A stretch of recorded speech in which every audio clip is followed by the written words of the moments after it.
এই কাঠফাটা রোদে বৈশাখের প্রচণ্ড তাপদাহে যখন খেটে খাওয়া মানুষ, শ্রমজীবী মানুষ কিংবা বিভিন্ন শ্রেণী পেশার পথচারী যখন তপ্ত হচ্ছে রোদে, তৃষ্ণার্ত মানুষদেরকে শরবত পান করাচ্ছেন, লেবুর শরবত পান করিয়ে খানিকটা সময়ের জন্য তৃষ্ণা নিবারণের চেষ্টা চালাচ্ছেন বরগুনা 2 আসনের সংসদ সদস্য সুলতানা নাদিরার পক্ষে।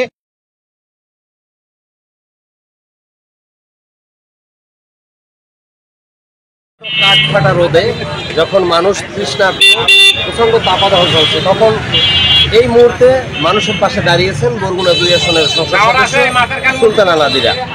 এখানে এমপি মহোদয়ের পক্ষ থেকে চলছে তপ্ত রোদে যারা বিভিন্ন গাড়িওয়ালা, রিক্সাওয়ালা, অটোওয়ালা যারা রয়েছে এবং পথচারী, বিভিন্ন শ্রেণীর পথচারীদের জন্য এখানে রয়েছে শরবত, লেবু দিয়ে তৈরি শরবত।